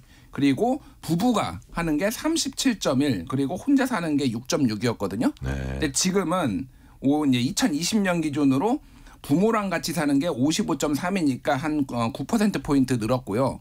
그리고 결혼한 사람이 37점 아까 2000년에 37.1에서 15.5로 반토막도 더 났습니다. 반토막 훨씬 밑이네요. 예, 밑이에요. 그러니까 이게 이제 결혼이 늦어지는 경향도 있고 그리고 결혼을 안 하는 경향도 있고 뭐 이 두 가지가 같이 영향을 줬고 그리고 혼자 사는 사람이 2000년에 6.6이었는데 지금은 20.1. 그러니까 3배 이상 늘었어요. 그러니까 혼자 거주하면서 독신으로 사는 청년들이 매우 빠르게 늘어나고 있다 이렇게 보시면 됐습니다. 그러니까 이제 출산율도 굉장히 낮아지는 거고 여러 가지 이제 복합적인 결과가 나타나고 있죠. 그렇군요. 아침에 제가 이제 기사를 검색하다 보니까 국회가 오늘 이제 기재위 조세 소위를 여는데요. 거기서 상속세 및 증여세법 개정안 논의합니다. 여기 이제 결혼 자금에 대한 증여세 공제안도 1억 5천만 원. 그러니까 신랑 신부 합치면 이제 3억 원으로 늘리는 방안 논의한다고 하는데요. 네. 이런 게 젊은층 결혼 유인하는데 좀 도움은 될까요? 뭐 조금은 도움은 되겠죠. 당연히 이제 돈이 그 정도로 지원할 수 있는 여력이 있는 분들한테는 당연히 도움이 될 텐데 문제는 이제 이게 좀 상대적 박탈감도 있을 수 있는 문제거든요. 그러면 그 정도의 증여를 받을 수 없는 사람들은 결혼을 하고 애를 키우지 말라는 얘기냐. 뭐 이렇게 이런 식으로 이제 반론도 가능하기 때문에 물론 이제 그렇다고 해서 이런 쪽까지 막는 건 좀 저도 이제 좀 문제가 있다고 생각이 듭니다만 우리나라에서 결혼을 안 하는 이유 가장 큰 이유 중에 하나가 어떤 다 준비한 상태에서 결혼을 해야 된다. 왜냐하면 이제 항상 SNS라든지 뭐 방송 프로그램이라든지 비교를 당하고 비교를 하죠. 예, 육아를 하려면 저 정도 준비를 해야 되고 어떤 자가가 있어야 되고 수도권에 자가가 있어야 되고 차도 있어야 되고 이런 식으로 하다 보면은 사실 젊은 사람들이 자기 힘으로 그걸 다 마련하기 힘들지 않습니까? 그렇게 되면은 이제 갈수록 좀 더 결혼을 미루다 보니까 이제 나중에 출산도 많이 힘들어지는 그런 상황까지 벌어지게 되는데 그래서 이제 이게 좀 특히 이제 집값이 많이 오르다 보니까 예, 집을 마련하고 이런 것들이 엄청나게 큰 장벽으로 다가오고 그러니까 아예 결혼을 안 하겠다 포기한 사람들 나타나고 그렇게 되는 거기 때문에 이 전체적인 이런 아주 구조적인 문제다. 예, 문제들을 하나씩 해결해야지 이렇게 풀 수 있는 그런 문제 같습니다. 그러니까 뭐 그게 박대 기자 얘기했던 대로 뭐 도움이 안 되지는 않겠죠. 근데 사실은 그 정도의 부모의 재산에 이제 뭐 여력이 있는 사람들은 결혼 많이 합니다. 상대적으로 많이 해요. 그러니까 네. 그게 조금 더 도움이 되겠지만 이제 근본적인 원인들이 이제 박대 기자 얘기했듯이 집을 좀 구해야 되는 문제 이게 가장 크다라고 현실적으로 보는데 그 SNL 코리아라고 이제 풍자하는 이런 프로그램이 있어요. 여기에서 이제 이 결혼 세태에 대해서 이제 얘기를 막 하는 게 있는데 예를 들면은 지금 이제 장년층이 된 뭐 노년층이 된 분들은 야 우리 때는 뭐 단칸방 없어도 월세만으로도 다 시작해서 요즘 젊은 것들은 패기가 없어 막 이런 얘기들을 막 합니다. 그러다가 이제 딸의 이제 사위가 될 사람이 남자친구를 소개하러 왔어요. 그러니까 자네 집은 있는가? 예, 전세하려고 합니다. 지금 이 시대에 전세라니 무슨 말이야. 자네 직업은 있는가? 그러니까 뭐 합니다. 그러니까 월급 200만 원 가지고 어떻게 결혼하려고 하나 막 이런 얘기를 한다라는 거예요. 그래서 사실 이제 그 시대에는 그 시대에 맞는 어떤 뭐 결혼의 환경이라든지 풍습이 있었던 거고 지금은 사실은 이게 일종의 이중잣대 아니냐. 이제 부모 세대도 마찬가지고 청년 세대도 마찬가지고 이게 엄격한 허들이 생기고 이게 비교를 하다 보니까 굉장히 어려워지고 있다. 결혼 자체가 뭐 이런 뭐 분석도 좀 풍자처럼 많이 나오더라고요. 예. 그 이제 결혼 안 한 이유 요거는 제가 조금 있다가 연애와 묶어가지고 한번 더 집중적으로 질문을 드리고요. 지금 나오던 얘기 중에 이제 비교인데 네. 이게 젊은 세대들 사이 인스타라든지 이런 SNS 네. 이 비교를 많이 하잖아요. 그리고 나는 이 음식점에 갔다 꼭 사진을 찍어가지고 이제 올려야 되고 이런 것들도 자꾸 다른 사람 더 저기 멋져 보이고 이런 것들을 자꾸 즉각 보게 되니까 이런 것도 약간은 영향을 미칠 것 같아요. 자기 이제 눈높이를 자꾸 높이는 그런 영향이 되지 정확한 않을까. 뭐 통계 결과나 뭐 연구 결과를 제가 본 적은 없습니다만 당연히 그거는 영향을 미칠 것 같고요. 결국은 이제 그런 어떤 그 SNS 포탈 그 인공지능을 이용한 그런 어떤 취향들을 모아서 이렇게 해서 보여주는 것들이 결국은 이제 사람들이 현실에서는 이룩할 수 없는 그런 욕망의 세계를 계속 밀어붙이니까 더더욱 그렇게 그렇군요. 예, 현실에서 만족이 안 되는 그런 일이 일어날 수밖에 없는 거죠. 다른 나라들은 어떻습니까? 해외도 우리와 비슷하게 평균 결혼 연령 이렇게 올라가는 추세인가요? 선진국 같은 경우에는 특히 서구권과 유럽 그리고 뭐 아시아권 보면은 대체로 이 평균 결혼 연령도 올라가고 있고 또 출산율도 떨어지는 건 사실입니다. 사실 아프리카를 제외한 대부분의 국가들이 그런 것인데 예를 들어서 미국 같은 경우를 보면은 지금 초혼 연령이 다 이제 30세를 넘기고 있고요. 이제 남성 평균 결혼 연령이 30세 2021년 기준으로 퓨 리서치가 이제 연방 센서스로 조사한 결과인데요. 여성은 28세로 됐습니다. 이게 1980년의 남성 25세, 여성 22세에 비하면 남성은 한 5살, 여성도 6살 정도 늘어난 셈이기 때문에 이게 만혼이라는 게 우리나라만의 현상은 아닌데 우리나라는 이제 군 복무 문제라든지 네. 앞서 말씀드린 그런 어떤 좀 지나친 경쟁 문제, 집값 문제 이런 것들이 겹치면서 미국보다도 한 서너 살 정도 더 이제 더 위로 올라가고 있는 것이죠. 결혼율 연령이 올라가면 이제 혼인율도 보통 떨어집니까? 그렇죠. 예, 그렇죠. 그거는 뭐 이제 전 세계적인 트렌드예요. 그래서 미국 얘기도 했지만은 중국 같은 경우에도 이제 중진국으로 이제 빠른 속도로 이제 선진국으로 가려고 지금 하고 있잖아요. 그래서 중국의 인구 공공정책 연구기관 6과 인구 연구소 여기서 이제 2022년 중국 혼인 가정 보고를 인용을 했는데 여기에서 2021년 기준으로 중국도 지금 모두 남녀 30세를 넘겼다라는 거예요. 그래서 남성이 31.9세, 여성은 30.7세. 이게 그래서 굉장히 빠른 속도로 지금 중국도 올라가고 있는 거고 일본도 마찬가지입니다. 그래서 그냥 이거는 법칙이에요. 교육 수준이 올라가면은 소득이 늘어나고 교육 수준이 올라가는 나라는 모두 다 결혼 연령이 늦춰진다라는 거는 혼인율도 낮아지고 혼인율도 상대적으로 낮아지고요. 이게는 뭐 전 세계 공통적으로 나타나는 건데 문제는 한국이 너무 빠르게 급속도로 나타나고 있어서 거의 인구 소멸. 아까 전에 얘기했듯이 2050년에 지금 19세에서 34세 비중이 11%라고 하면은 이거는 대한민국은 미래가 없는 거예요, 사실은. 그런 이게 왜냐 그 사람들이 또 애를 낳아야 되는데 이 부모 자체가 이 정도로 줄어들면은 회복 탄력성 자체가 사라집니다. 그러니까 인구가 다시 늘어나더라도 이게 100년 걸리는 거예요. 예를 들면 그게 꾸준하게 막 2명씩 낳는다고 하더라도. 그러니까 이게 이제 답이 없는 상황이 지금 거의 가고 있다라고 보면 될 것 같고 이게 이제 이거를 해결하는 방식이 조금 우리나라하고 해외하고 많이 다른 것 같아요. 왜 그러냐면은 그러니까 가족 제도와 이런 것들이 해외는 좀 더 다양하다. 그러니까 예를 들면 이런 겁니다. OECD 통계를 보면은 소위 말해서 이제 비혼 출산 이게 이제 뭐 예전 혼외 자식 뭐 이런 식으로 이제 옛날 표현에 요즘 비혼 출산이라고 얘기를 하죠. OECD 평균이 40%예요. 네. 근데 한국은 2%입니다. 그러니까 쉽게 얘기를 하면은 동거를 하면서 아이를 낳고 그 아이를 키우고 이런 것들에 대해서 전혀 사회 문화적으로도 그거를 좀 이상하게 보는 문화가 없고 그리고 그거를 법적으로 제도를 만들어 가지고 다 지원을 해주고 그게 심지어는 동성 커플이든 이성 커플이든 이런 식으로 이게 이제 프랑스라든지 이런 데 저출산 문제가 굉장히 심각하게 벌어졌을 때 이런 제도를 도입을 해가지고 인구 문제를 해결했거든요. 근데 한국은 그거에 대해서 일단은 사회적으로 좀 경원시하는 게 굉장히 어쨌든 사회적 심각해요. 인식이 문제가 우선인 것 같아요. 맞아요. 그냥 법적 제도적 지원도 없지만은 기본적으로 이게 뭔가 뭐 소위 말해서 혼외자라고 하면은 이 사람은 문제가 있거나 실패한 사람이거나 이런 인식들이 굉장히 강하기 때문에 근데 20대나 이렇게 조사를 해보면은 결혼 전에 동거하는 것에 대해서는 굉장히 이제 과거 세대에 비해서 이제 열려 있는데 이 아이를 낳는 문제에 있어서는 굉장히 아직도 거부시기가 있다라는 거예요. 이게 현실적으로 어려운 문제도 있고 사회적 인식 문제도 있고 이게 조금 그렇군요. 인구 문제를 해결하는데 굉장히 큰 걸림돌이 되고 있어요. 그 연애도 점점 덜하게 되지 않을까요? 이렇게 혼인율이 떨어지면은 전체적으로 병행해서? 네, 뭐 당연히 그렇게 되고 있는 거고 실제 뭐 그 몇 군데 이제 언론사들이 자체적으로 이제 조사한 결과를 보면은 연애를 하지 않는다는 비율이 상당히 이제 높은 걸로 이제 나오고 있는데 이거는 아까 말씀하셨던 SNS 문제라든지 또 최근에 이제 많이 논의가 되고 있는 남녀 갈등 문제, 뭐 혐오 문제, 차별 문제 이런 것들이 좀 복합적으로 작용하고 있는 것이 아닌가 싶고요. 그래서 뭐 저도 이제 이거는 완전히 이제 어떤 근거가 있는 발언은 아니고 추론입니다만 이게 만약 우리나라를 누군가 망하게 하려고 한다면은 이렇게 어떤 갈등과 분열을 조장해서 계속해서 뭐 어떤 결합을 하지 못하도록 만들고 다음 세대를 후속 세대를 낳아서 못 기르도록 만들면은 가장 쉽게 우리나라를 막을 수 있게 하는 게 아닌가 뭐 그런 생각까지 들 정도로 상당히 좀 심각한 그런 상황입니다. 약간 가정을 하신 거고요.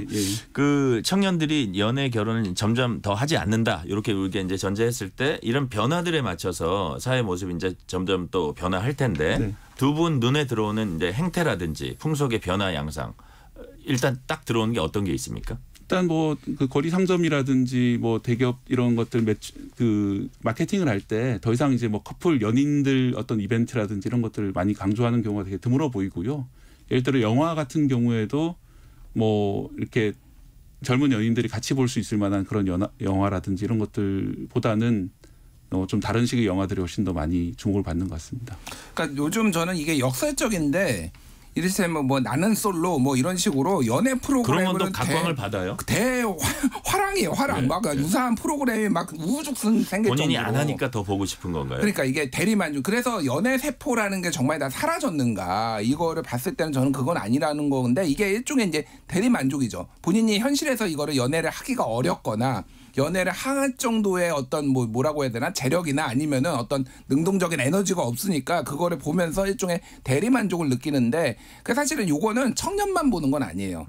제 주변에 기혼자들도 상당히 많이 봅니다. 그러니까 이게 그분들도 사실은 이제 옛날의 감정들이나 뭐 이런 것들 설레는 감정들을 좀 확인하고 싶어서 그런 것 같아요. 어쨌든 근데 전체적으로 보면 이게 대리만족을 느껴버리면서 오히려 연애를 이렇게 조금 하는 거를 오히려 좀 저해하는 거 아니냐 뭐 이런 좀 해석까지 좀 나오고 있는 것 같아요. 사실은 이제 깊은 마음 속에서는 연애를 하고 싶은 마음이 있는 거죠. 하지만 여러 가지 현실적인 제약이 있다. 집값이나 뭐 이런 제한이 있다고 생각하기 때문에 뭐 대리만족으로 이제 가버리는 그런 게 아닌가 생각이 듭니다. 네. 그 예전에 비해서 이제 연애와 결혼 이제 하지 않는 게 그 결과적으로 이제 청년층 숫자를 줄이게 되는 결과로 이제 귀결이 될 것 같아요. 그 하나의 악순환의 고리에 들게 된다고 이제 할 수 있는데 왜 이런 일들이 계속 또 이런 일들을 벌어지게 하는 어떤 사회 구조적인 원인은 뭘까? 어떻게 생각하세요? 뭐 다들 많이 지적하셨지만 아까도 제가 말씀드렸습니다만 어떤 집값이 있는 것이고 집값의 배경에는 과도한 수도권 집중 문제라든지 그 어떤 주택 그 자가 소유를 해야 된다 이런 어떤 주택 정책, 주택 문화 뭐 이런 것들도 있는 것 같고요. 네. 또 아까 잠깐 언급이 됐습니다만 우리 OECD 국가들 중에서 우리나라가 압도적으로 비혼 출산이 가장 적은 국가거든요. 일본하고 우리나라가 이제 탑 2인데 이런 어떤 동아시아적인 문화 이런 것들도 많이 영향을 미치고 있는 것 같고요.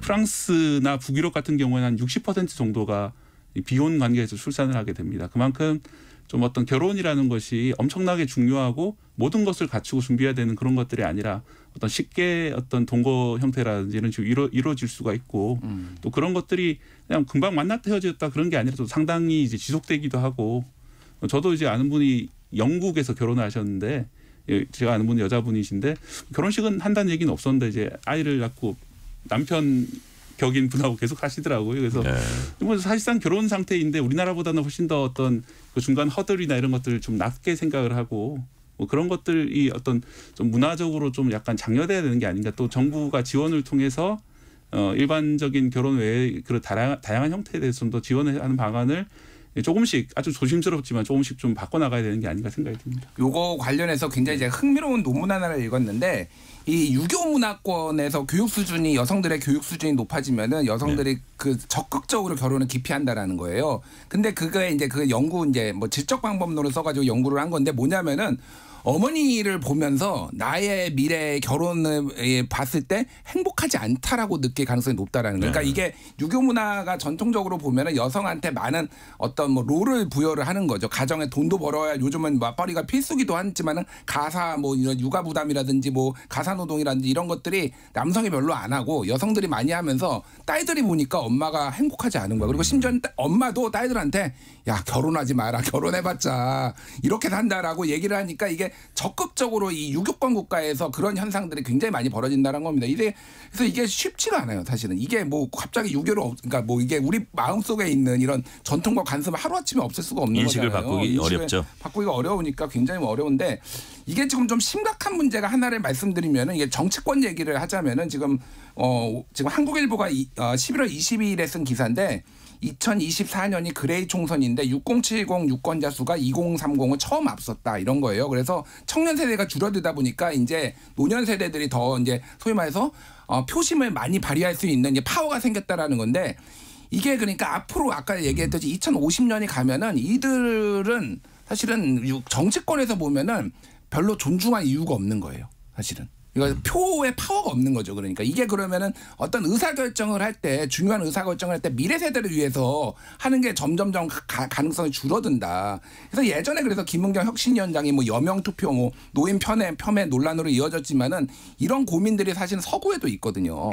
이게 지금 어떤 식으로 이 민주주의의 방식을 훼손하지 않으면서 이 청년 세대들의 의견이 굉장히 적극적으로 정치권에 반영될 수 있게 할 것인가가 지금 굉장히 중요한 문제가 됐어요. 지금. 그 대책 대책을 좀 얘기했으면 좋겠어요. 물론 이게 뭐 그냥 대책이다 하면 우리가 정책을 생각하지만 구조적 문제잖아요. 네. 워낙 여러 가지가 얽힌. 근데 다른 나라들 경우에 좀 대책 중에 좋은 결과 가져온 것들 소개해 줄 수 있을까요? 네, 일단 두 가지가 있는데요. 하나는 지원을 많이 하자는 게 있고 그 예산의 2%, 2.5% 정도 수준으로 이제 지원을 하는 겁니다. 이제 저출산에 대해서 여러 가지로 그 예를 들어 육아휴직, 남성 육아휴직 문제라든지 또 여성 육아휴직은 당연히 되고요.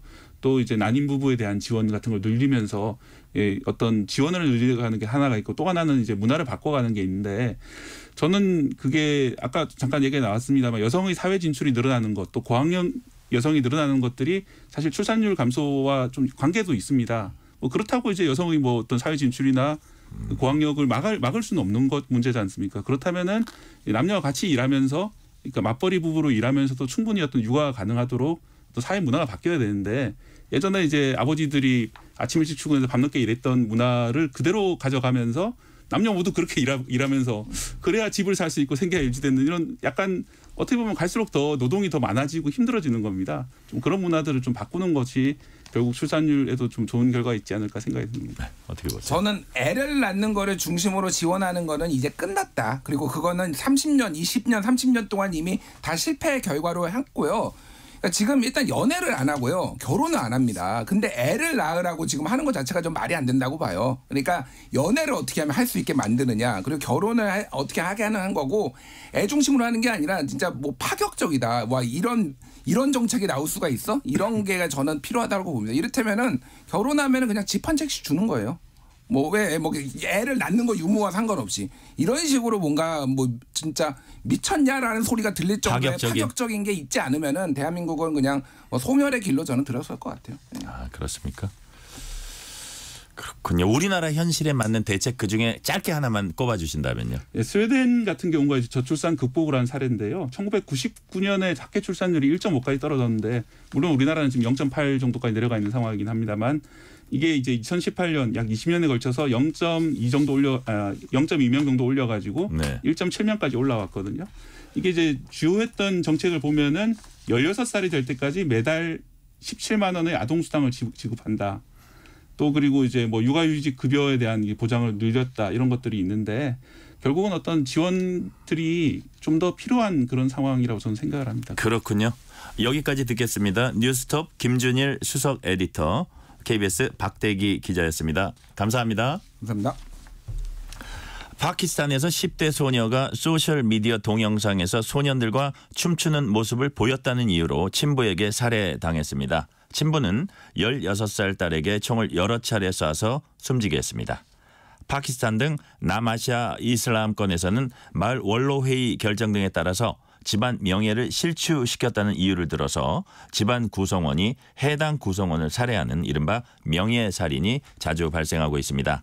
인권단체 파키스탄 인권위원회는 파키스탄에서는 매년 1000명이 넘는 여성이 명예살인에 희생되고 있다고 밝혔습니다. 11월 29일 수요일 특집 KBS 1라디오 오늘 여기서 마칩니다. 지금까지 진행의 전종철입니다. 저는 내일 다시 찾아뵙겠습니다. 감사합니다.